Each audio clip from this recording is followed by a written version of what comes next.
Selon le ministère de la Promotion de la Femme et de la Famille, 166 cas de viol ont été officiellement enregistrés au Cameroun entre janvier et avril 2026, sur un total de près de 1600 violences basées sur le genre.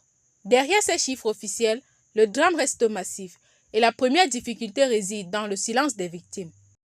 Nous avons par exemple les signes physiques, nous avons des signes physiques, les blessures, les bleus, les changements de comportement, comme je l'ai dit, un enfant par exemple qui avait l'habitude d'être joyeux, qui devient subitement triste, un enfant qui avait l'habitude d'aller dans un domicile et qui décide de se replier sur lui-même. Vous devez comprendre que c'est un enfant victime de violence. Et comme je l'ai précisé, un enfant qui subit des abus ou du moins un enfant victime de violences sexuelles, c'est un enfant qui est victime en même temps des violences psychologiques et des violences physiques.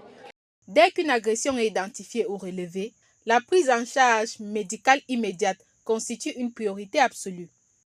Quand vous arrivez à l'hôpital, vous connaissez déjà la panoplie des examens infectieux.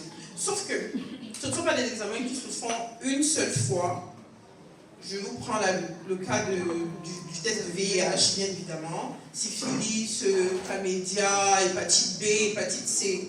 On doit vous faire ces examens séance tenante. Après ça, il y a ce qu'on appelle le suivi médical post-viol. On vous refait des examens 3 semaines après, 3 autres semaines après.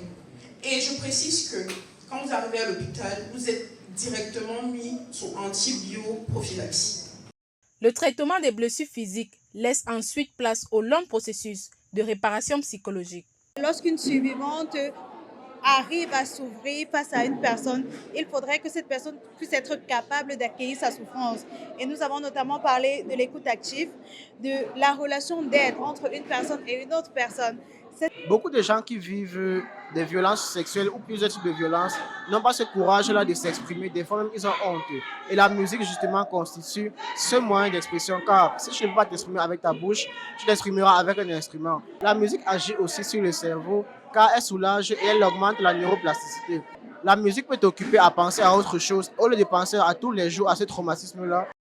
Détecter les signes cachés, soigner en urgence et accompagner le mental, 3 étapes indissociables pour aider les victimes à se reconstruire.